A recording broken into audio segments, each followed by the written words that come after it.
Anda kembali di News Update Portalika News. Presiden Prabowo Subianto menggelar pertemuan silaturahmi di Istana Negara kemarin 1 September 2025 dengan berbagai tokoh lintas agama, organisasi pemuda lintas iman, serta perwakilan serikat pekerja. Acara ini menjadi wadah penyampaian aspirasi masyarakat di tengah isu-isu nasional terkini, termasuk reformasi hukum, kesejahteraan buruh, dan pemeliharaan kerukunan umat beragama. Pertemuan berlangsung hangat dan penuh keterbukaan, dihadiri oleh pimpinan ormas keagamaan seperti Ketua Umum PBNU Kiai Haji Yahya Kholil Stakuf, Ketua Umum Muhammadiyah Muhajir Effendi, dan Ketua Umum PGI Pendeta Jacqueline Frismanuputi. Dalam keterangan pers usai pertemuan, para tokoh lintas agama menyampaikan apresiasi atas komitmen Presiden dalam menjaga persatuan bangsa. Kiai Haji Yahya Kholil Stakuf menekankan pentingnya pertemuan ini untuk menyuarakan aspirasi umat, termasuk dukungan terhadap rencana undang-undang perampasan aset sebagai langkah tegas memerangi korupsi. Pertemuan ini sangat penting bagi pimpinan ormas dan tokoh agama untuk menyampaikan aspirasi umat, ujarnya. Seraya menegaskan komitmen bersama menjaga persatuan di tengah dinamika sosial. Mereka juga mendukung upaya pemerintah dalam merespon tuntutan masyarakat sambil menyerukan penolakan terhadap kekerasan dan anarkisme. Kita semua harus mendukung keutuhan, kebersamaan, dan keberlangsungan bangsa dan negara ini dalam bergulat menuju masa depan yang lebih baik. Aspirasi-aspirasi, harapan-harapan telah disampaikan kepada Presiden dalam pertemuan yang cukup panjang tadi. Presiden juga rupanya sudah mendengar dan memahami sebagian besar dari aspirasi-aspirasi yang disampaikan itu. Bahkan kemudian di samping menjawab semua yang menjadi pertanyaan dan menjadi persoalan, beliau juga menunjukkan bahwa sudah ada langkah-langkah yang telah dilakukan bukan hanya oleh Presiden tapi juga oleh lembaga-lembaga negara yang lain seperti DPR. Lebih jauh beliau menyampaikan juga gagasan-gagasan beliau secara komprehensif, passion beliau terhadap bangsa dan negara, cita-cita beliau dan komitmen-komitmen beliau, dan itu semua memang menggugah harapan dari hadirin termasuk dari para tokoh bangsa ini. Yang kami harapkan selanjutnya tentu saja adalah bahwa sudah ini gestur pemenuhan keinginan dari rakyat, dari masyarakat itu segera ditunjukkan lebih kuat lagi sehingga masyarakat juga menjadi lebih tenang. Dan pada saat yang sama kami semua dari para pemimpin agama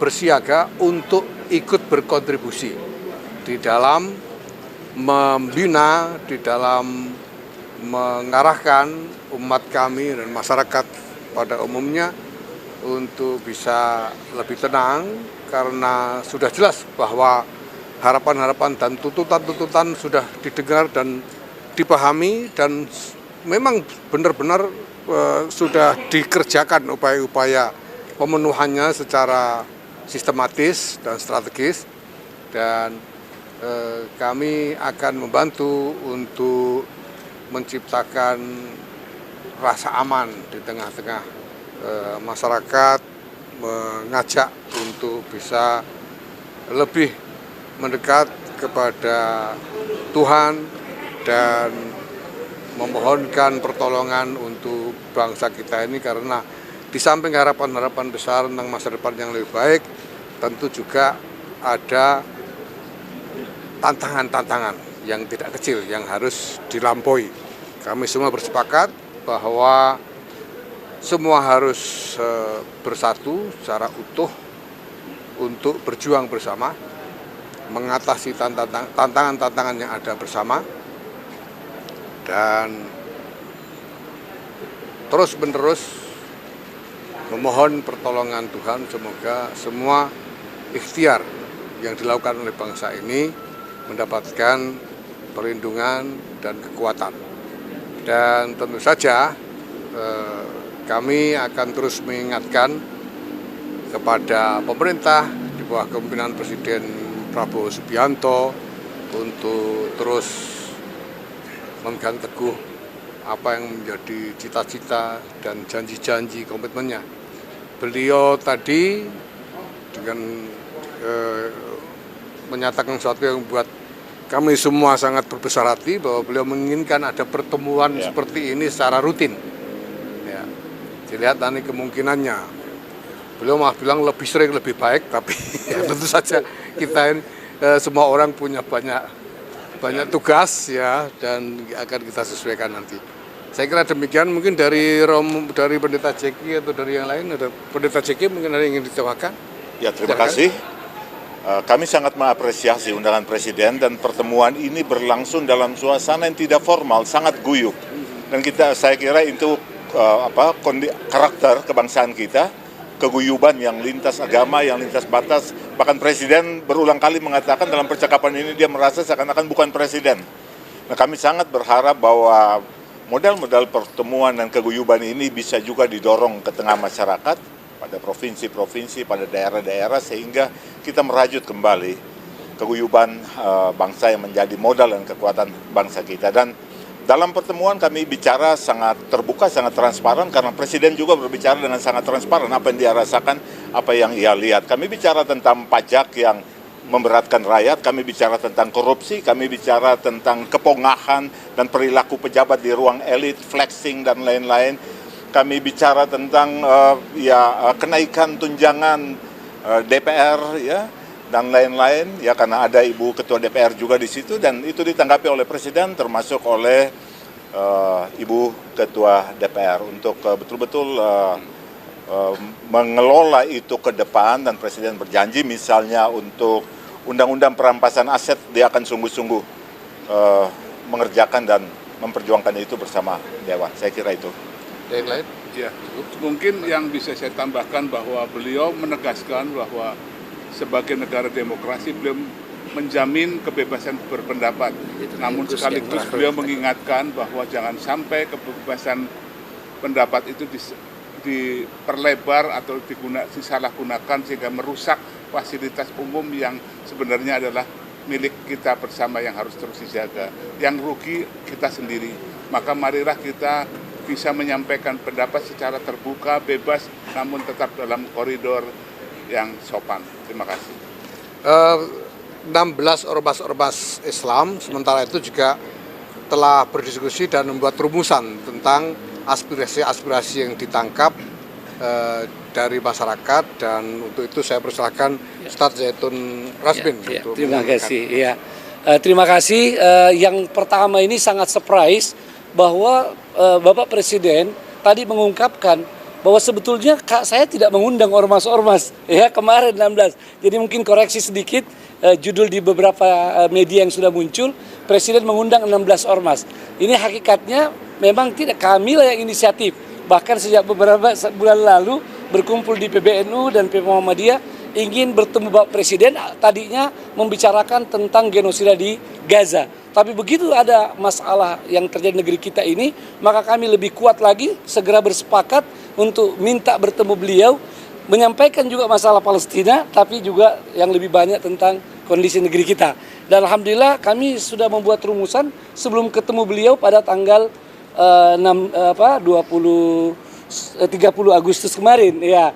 Tapi memang kami belum rilis rencananya pada saat sudah pertemuan yang lebih terbuka seperti ini. Ini kita bagikan insya Allah kepada teman-teman media ya. Ini yang kami sudah hasilkan dari hasil pertemuan itu, yang intinya seperti disampaikan tadi oleh Gus Yahya, Ketua Umum PBNU yang menjadi leader kita di dalam pertemuan-pertemuan ini, itu yang tentang bagaimana dukungan penuh kepada pemerintah untuk menjalankan pemerintahan dengan sebaik-baiknya, menjaga ketentraman dan sebab tanpa dukungan tentu akan sulit pemerintah melakukan tugas itu. Namun ya koreksi kita juga ya bahwa hal-hal yang harus diperbaiki ya itu tidak boleh dibiarkan, dan tadi sudah disampaikan oleh Bapak, saya tidak usah ulang lagi ya, untuk menghemat waktu nanti kita bagi saja ya kepada teman-teman media hal-hal yang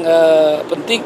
Hanya barangkali di sini yang belum tersampaikan tadi, bahwa kami termasuk menyampaikan bela sungkawa ya yang sedalam dan duka cita yang sedalam-dalamnya kepada seluruh korban dalam aksi demonstrasi di berbagai daerah ya. Di berbagai daerah kami semua menyatakan duka cita yang mendalam, termasuk kepada yang luka-luka dan yang mengalami korban secara ekonomi. Ya, kami menyampaikan rasa simpati ya, mudah-mudahan yang wafat ya diterima amal kebaikannya, dan yang luka-luka cepat sembuh, yang terkena masalah ekonomi, masalah harta benda mereka dalam aksi ini mendapatkan ganti yang lebih baik ya. Itu yang kami mau tegaskan, dan selebihnya teman-teman media bisa mendapatkan rilis ini. Begitu Gus, supaya tidak terlalu panjang. Ya. Masih ada yang monggo mari.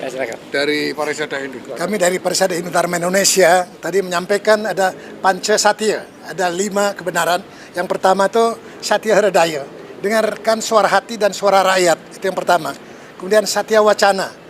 Saya katakan tadi bahwa jaga mulut, mulutmu harimaumu, lidahmu pedangmu. Jangan pernah kasar, jangan fitnah, jangan juga jahat, dan jangan bohong. Kemudian satya apa lagi? Adalah satya semaya.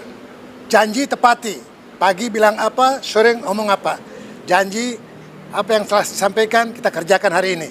Kemudian saya juga mengingatkan untuk satya mitra, kita berkawan, bersinergi seluruh ormas-ormas keagamaan seperti sekarang ini dalam bentuk kekeluargaan yang luar biasa. Dan terakhir tentu satya laksana, do the best, lakukan yang terbaik. Saya ingin mengingatkan kepada Bapak Presiden juga, karena kami juga sama-sama dari pasukan khusus tadinya. Lambangnya itu pisau komando tajam ke atas, jadi harus berani. Jadi kita harus tajam ke atas, tidak hanya tajam ke bawah. Oleh sebab itu kita mengajak kesadaran kita sebagai anak bangsa, mari kita bersatu untuk percaya kepada Tuhan Yang Maha Kuasa. Kita selalu berdoa agar Indonesia tetap dan menuju damai. Kita selalu nyanyikan lagu Indonesia Raya. Mari kita berseru, Indonesia tetap bersatu. Mari kita mendoa Indonesia bahagia, dan mari kita berjanji Indonesia tetap abadi. Terima kasih. Terima kasih. Sementara itu, Organisasi Pemuda Lintas Iman dalam keterangan persnya menyampaikan 8 harapan utama kepada Presiden, termasuk respon cepat terhadap isu-isu keprihatinan nasional seperti toleransi beragama dan pembangunan pemuda. Ketua Umum Pemuda Lintas Iman menyebut apresiasi atas gerak cepat Presiden Prabowo dalam menanggapi tuntutan masyarakat.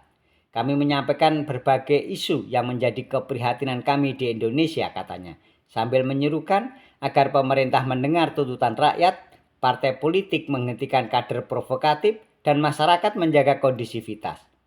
Pernyataan ini juga menekankan komitmen pemuda untuk membangun persaudaraan dan menolak benturan adu domba. Selamat malam rekan-rekan media. Kami dari 9 organisasi pemuda lintas iman yang terdiri dari Pemuda Muhammadiyah, GP Ansor, Pemuda Katolik, Gerakan Angkatan Muda Kristen Indonesia, Pemuda Konghucu, Pemuda Prada, Hindu, Gema Budi Buddhis, kemudian juga GPII, Gerakan Pemuda Islam Indonesia, dan Pemuda Matlaul Anwar hari ini bertemu dengan Bapak Presiden Prabowo untuk menyampaikan beberapa tuntutan atau beberapa pokok pikiran, beberapa harapan yang kita titipkan yang merupakan aspirasi dari kader-kader organisasi dan juga dari masyarakat. Nah, sebelumnya kita juga sudah melakukan konferensi pers untuk menyuarakan beberapa pandangan, harapan kita menyikapi situasi nasional yang terjadi beberapa waktu ini. Dan nanti untuk poin-poinnya akan disampaikan oleh Ketua Umum Pemuda Katolik. Baik, sebelum saya membacakan, di luar dugaan kami, beberapa harapan kami yang sebelum sempat kami sampaikan ke Pak Presiden ternyata sudah direspon baik dan sangat lugas dengan Bapak Presiden. Kami tentu menyampaikan apresiasi dan terima kasih atas pandangan, gagasan, dan tentu ternyata Bapak Presiden menyerap segala macam dinamika dan aspirasi dari masyarakat beberapa hari ini. kami memberi nama 8 harapan dari organisasi pemuda lintas iman, Asta Abipraya. Yang pertama, kami memberikan apresiasi kepada Bapak Presiden dan pemerintah atas respon dan gerak cepat dalam menanggapi beberapa aspirasi dan tuntutan masyarakat. Yang kedua, kami juga meminta kepada Bapak Presiden untuk mengevaluasi gaya komunikasi para pejabat, kementerian dan lembaga, pimpinan partai politik, para politisi agar lebih sensitif dan berempati dalam ucapan dan tindakan, serta lebih mengedepankan ruang dialog bersama masyarakat untuk belanja persoalan dan mendengar aspirasi masyarakat. Poin kedua tadi juga langsung dijawab dengan lugas oleh Bapak Presiden, dan beliau memang langsung mengkonsolidasikan. Tadi hadir juga Ibu Ketua DPR dan Ketua MPR. Yang ketiga, kami juga meminta kepada Bapak Presiden untuk menugaskan aparat keamanan baik Polri, TNI, dan BIN untuk dapat bekerja sama dalam menjaga keamanan dan ketertiban dengan terukur, tidak represif pada masyarakat yang sedang menyampaikan aspirasi damainya, serta menindak tegas para pelaku aksi anarkis yang memicu huru-hara serta melakukan perusakan, pembakaran, dan penjarahan. Keempat, kami juga meminta negara memfasilitasi dan menjamin kebebasan dalam beribadah dan memastikan kemudahan dalam mendirikan tempat ibadah dalam rangka kehidupan yang damai, toleran, serta mengevaluasi setiap peraturan perundang-undangan yang berkaitan dengan kebebasan beribadah. Yang kelima, secara rutin dan aktif pemerintah membangun ruang komunikasi dan dialog bersama para tokoh masyarakat, tokoh pemuda, tokoh agama, dan tokoh adat baik di tingkat nasional ataupun daerah untuk menyatukan visi dan konsolidasi gagasan program-program strategis pemerintah agar semakin cepat, meluas, dan berdampak. Poin 5 tadi juga langsung mendapat respon yang luar biasa, bahkan pertemuan silaturahmi semacam ini baik dalam situasi nasional yang sedang baik-baik saja atau mungkin sedang tidak baik, dijadwalkan rutin oleh Bapak Presiden untuk bertemu dengan para tokoh agama dan para tokoh pemuda dalam ormas keagamaan, lalu kemudian pimpinan buruh dan partai politik. Yang keenam, meminta Bapak Presiden untuk menindaklanjuti beberapa tuntutan masyarakat, antara lain terkait penundaan kenaikan pajak bumi bangunan, mencegah PHK dan membuka peluang lapangan kerja, memberikan kepastian upah layak untuk seluruh angkatan kerja, serta implementasi program makan bergizi gratis yang tepat sasaran. Tadi juga langsung dijawab di depan pimpinan serikat buruh dan tokoh-tokoh agama terkait isu ini. Kemudian yang ketujuh, mendukung komitmen tegas Bapak Presiden dalam rangka mewujudkan pemerintahan yang kuat dan bersih. Salah satunya dengan mempercepat pengesahan RUU perampasan aset di DPR. Ini juga direspon Bapak Presiden bahwa beliau juga akan memperjuangkan ini sebagai bentuk komitmen mewujudkan pemerintahan yang kuat dan bersih. Yang kedelapan, harapan kami yang terakhir yaitu mendukung implementasi program Acatita Presiden Prabowo serta akselerasi program prioritas dan strategis pemerintah dengan melibatkan langsung seluruh kader organisasi pemuda lintas iman di seluruh Indonesia. Demikian Asta Abipraya 8 harapan dari organisasi pemuda lintas iman. Ini ditandatangani oleh yang pertama Zulfikar Ahmad Tawala, Ketua Umum Pengurus Pusat Pemuda Muhammadiyah. Yang kedua oleh Adin Jauhradin, Ketua Umum GP Ansor, sebelah kanan saya. Saya sendiri Stefanus Gisma, Ketua Umum Pemuda Katolik. Sahat Martin Philip Sinurat, Ketua Umum DPP Gamki. Kristan, Ketua Umum Pemuda Konghucu. Lalu ada Iputu Yoga Saputra, Ketua Umum Pemuda Prada. Ketua Umum Pemuda Hindu, minta maaf.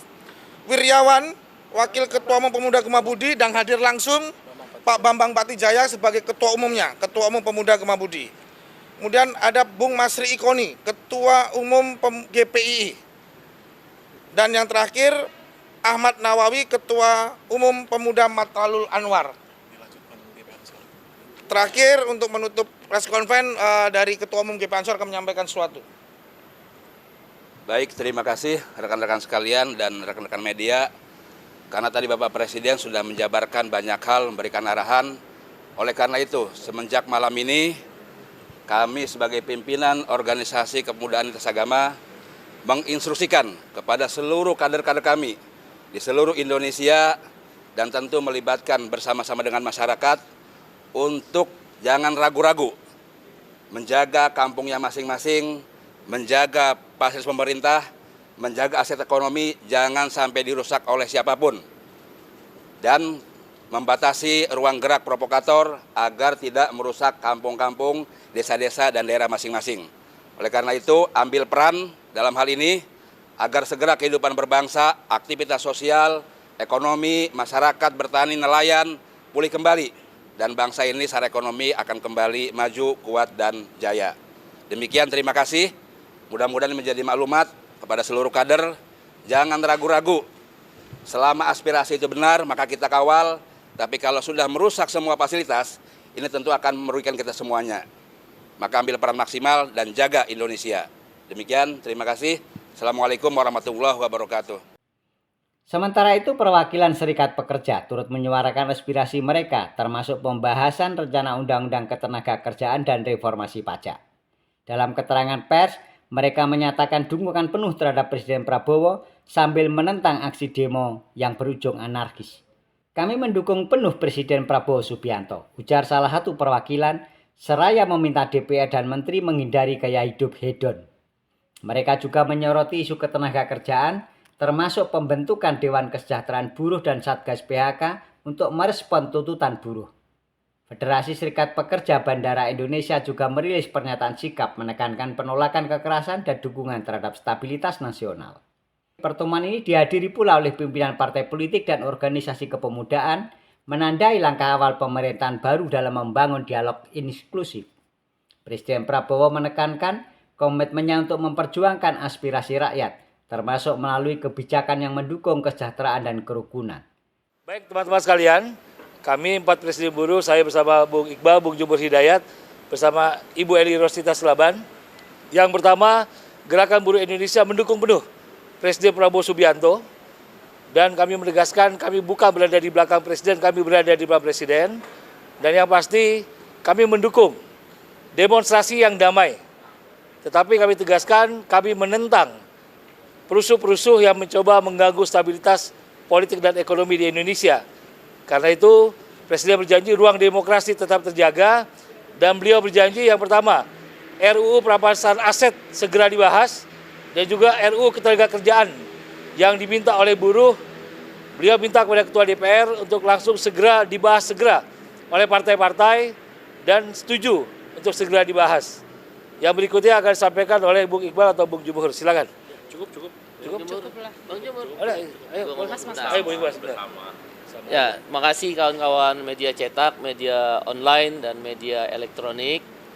Pada kesempatan pertemuan dengan Presiden Prabowo Subianto, ada beberapa hal yang tadi telah disampaikan oleh Bung Andi Gani, saya akan menambahkan.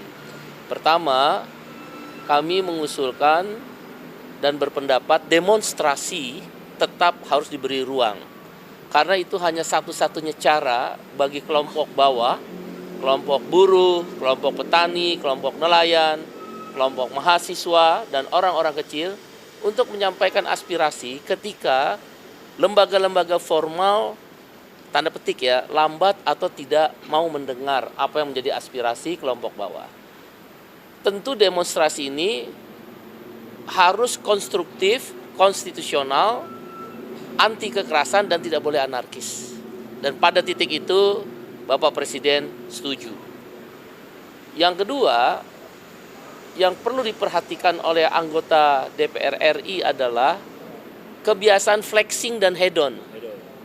Kebiasaan flexing dan hedon di tengah PHK yang merajalela, ojol yang bolak-balik ke DPR, nggak pernah diperhatikan untuk potongan tarif 10%, ya, kemudian upah buruh yang masih rendah, outsourcing yang masih merajalela, banyak orang yang belum punya rumah, orang miskin masih banyak, pengangguran masih tinggi.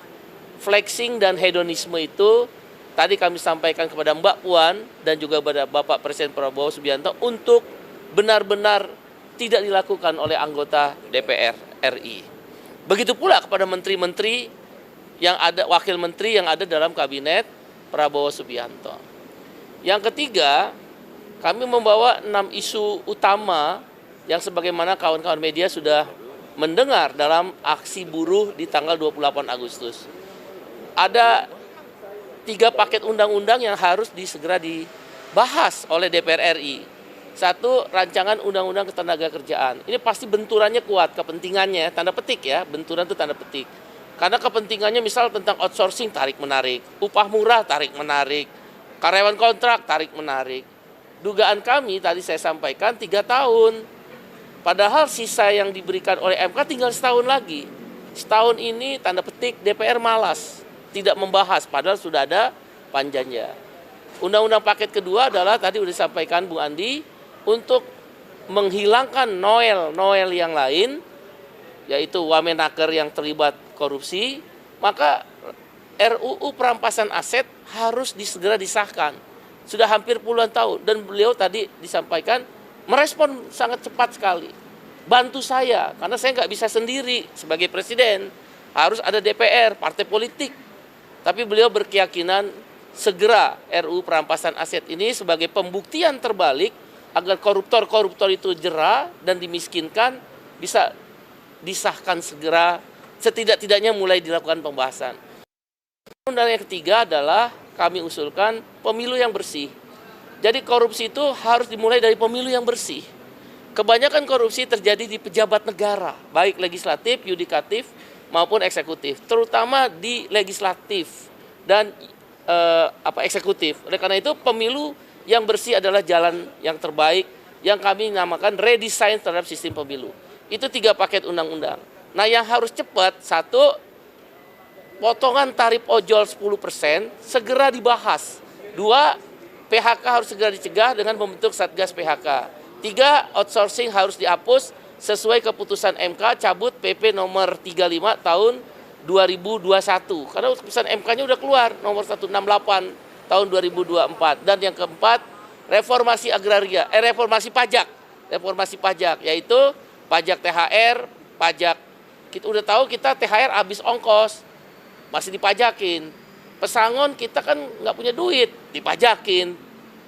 Tabungan kita di jam sostek JHT dipajakin. Nah, kami mengusulkan pajak-pajak THR, pajak pesangon, pajak JHT dihapus. Dan PTKP, pendapatan tidak kena pajak, dinaikkan dari 4,5 juta rupiah per bulan menjadi 7,5 juta rupiah per bulan. Tapi sekali lagi ada yang bisa cepat, ada yang tidak bisa cepat berproses, terutama rancangan undang-undang. Prinsipnya Pak Prabowo termasuk dari pemuka agama, kawan-kawan mahasiswa, pemuda, organisasi kepemudaan, dan juga beberapa kelompok lain yang diundang merespon baik. Bahkan suasana sangat cair dari 4:30 sore sampai jam hari ini, sampai jam sekarang. Terima kasih semuanya. Terima kasih. Tetap pantau dan ikuti channel @portalika news untuk informasi terbaru dan terkini. Jangan lupa like, share, dan subscribe. Sampai jumpa.